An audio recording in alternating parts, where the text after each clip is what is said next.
the older I get, the more and more I feel like everything I've learned about my country's a lie. I mean, is everything is everything a lie? I mean, it's like No, I for would. example, let me ask you this then. Like, you know, for example, I know World War II isn't a lie, but I feel like a lot of the story I feel like I've learned about World War II. I Okay. feel like it was molded in a way to serve Israel and the U.S. empire, and I feel like I didn't really get the full picture and understanding of everything. And maybe I'm wrong. Maybe we were, because this was just something that was elevated to godlike status. It Uh-huh. became the religion of the United States. It became our raison d'etre is just World War II, and this Right. defined our morality.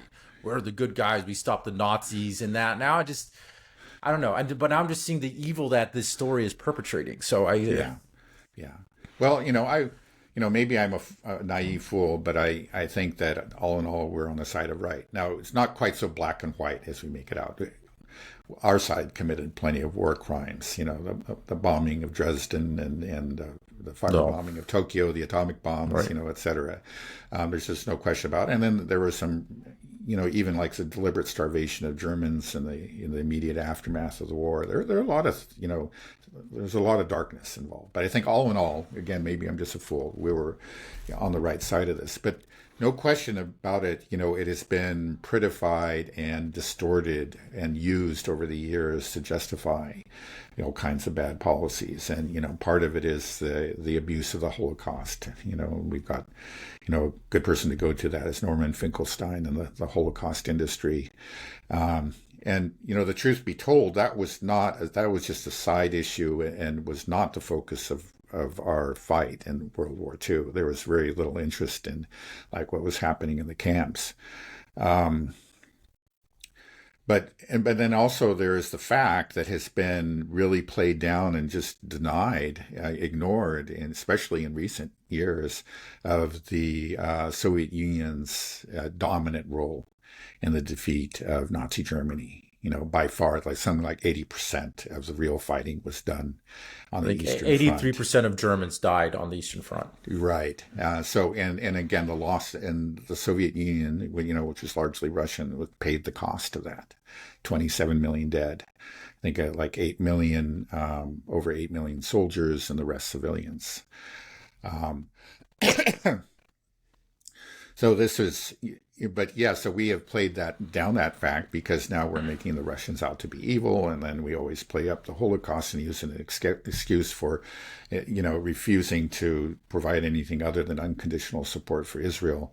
It's been greatly abused, and then there's always, as many have pointed out, it's just like it's always 1938, and it's like there's everything is refracted through a distorted historical lens, and a distorted understanding of World War II. So, like the main duty of the U.S. is never to appease, the so-called aggressor, and to always be on the lookout for the next Hitler, and everybody, it was Saddam Hussein, now it's Putin and whatever. There's always these Hitlers that we have to, we cannot possibly negotiate or talk about because they're demonstrably evil and they're just bent on world conquest, and so we have to be very aggressive, and actually, um, not seek any kind of solution other than a military solution. Again, that's another way that our policy has been greatly distorted and yeah, with really horrible consequences. It's led to many wars. So yeah, World War II has been our understanding of World War II has been abused by the people in power for a long time. Do you think that this constant abuse will eventually destroy the story, the legacy of World War II? Because in a way, I feel like it's done that a bit for me already, and I think many other Yeah, people. I think it may for people of your generation and younger. I think that's what we're seeing, that already they're not. So people of my age, I'm really an exception. I think are very much locked into that old narrative. Yeah. And it's hard. Very few of us, in my generation, are able to escape it. But it doesn't have the hold on the younger generation, and I think that's clear. Yeah, no, it's crazy.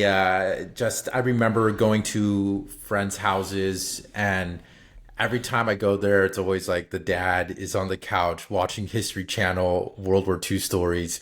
Like it's just an unlimited amount of them. It's just and it's something that I feel like all dads, 50 or above, spent their much of their life just consuming these World War II stories is constantly. And some of them are great stories, and I think Yeah. you should be very proud of them. But I'm starting to the way I'm looking at it is like we were fed that for a purpose. That we were be able to just to create the ultimate evil image of Hitler and the Nazis and the focus on the Holocaust and the persecution of the Jews and that eternal victim status.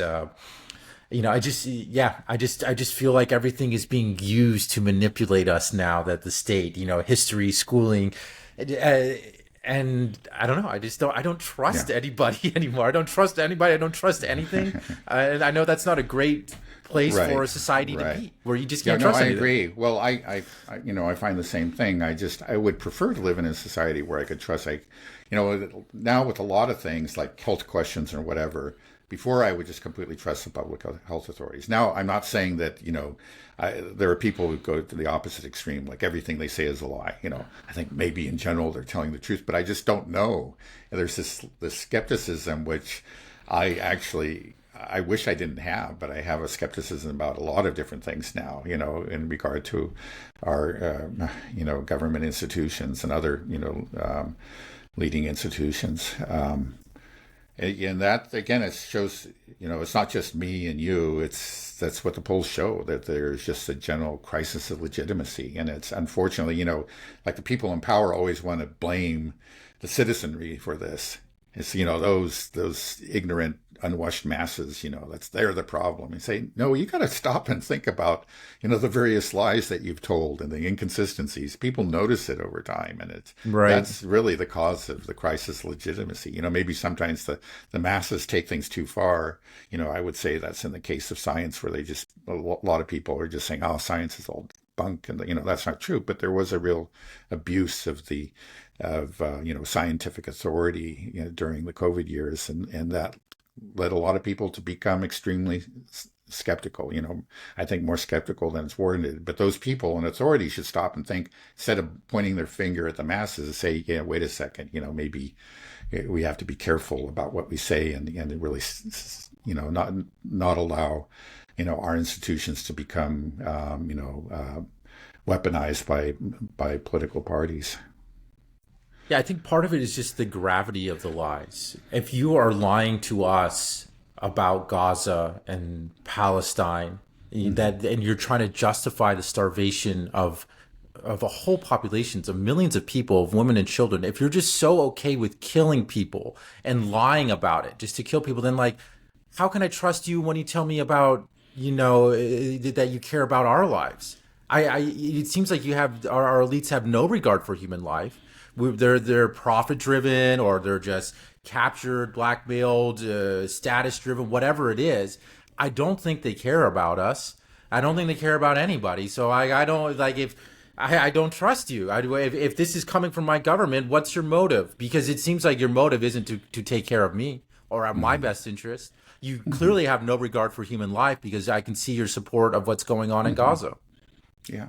Well, no, I think it's such a serious crime that, yeah, it does cast doubt on every other effort. That's the magnitude of it. And I think that's, again, we're seeing that throughout much of the world. It's just where there are many people throughout the world that were favorably disposed to the U.S. and inclined to trust the U.S. government. And that is evaporating because of this horrible crime in Gaza and our Right. complicity in it. Yeah. No. I when growing up, I mean, you know me, I would eat anything. I never look at the ingredients of any list, and I never really thought that stuff could in our food could be bad, and that the FDA was always on top of things. But now, even then, I'm at the point now where I'm worried about the food that I give my kids, the food that I eat myself in this country. I never had that thought before, but now I just don't trust it. I don't trust what they put in any. I don't trust what they put into my news. I don't trust what they put in my food. I don't. It's just like It's yeah. So I mean, I guess society is just collapsing. We have an economic collapse. We're just being fed lie after lie, but the lies are being exposed, and people are becoming aware of it. So we're just becoming in sort of this post-truth state, and it's got to implode, right? I mean, and I Yeah, wanted, well, right, right. I Well, needed again, to. I think it's the same thing. We've talked about how we are in a very poor position to handle some sort of severe recession. We don't have the surpluses, we don't have the higher interest rates that can be lowered. Whatever. We're going into a recession, with huge deficits and very low interest rates. So we just don't have the usual weapons. Um, but you can say the same thing for we were just not well positioned to handle an economic crisis, quite the reverse. But it's the same thing for a social crisis. In the past there was much greater trust in social and political institutions, and we had our crises, but we went through them, we survived them. Like in the '60s. I mean, the '60s was really a crisis time, but we came through it, and the U.S. government remained, all in all, actually, retained this very strong support and the faith of the average citizen. But now we're, you if we, the faith, the confidence in institutions is so low that if we do have a real crisis, like an economic crisis, it's just that these institutions are again poorly positioned to actually kind of to lead us through. So there's just many more opportunities for new revolutionary or radical movements, and both good and bad, that um, can maybe really take root within the population, that it wasn't really possible in the past. Again, it was just like, oh yeah, we're having a crisis, but please, people, we're working on it, and people by and large believed in the government, and we made it through. This time, I don't think people are going to believe. Right. I think another big problem that we're going to have is just that the lack of social cohesion in this country. And listening to that podcast with Max Blumenthal and the Iranian woman, what struck me was the cohesion of the society. Like we mentioned before, that Iran was actually quite a diverse population in terms of thought and minorities, but after this attack, there was this unifying effect that we are in this together. We are Iranians. It doesn't matter, your religion or whatever it is. It's like we're in this. And I feel like here in the United States, there is no social cohesion.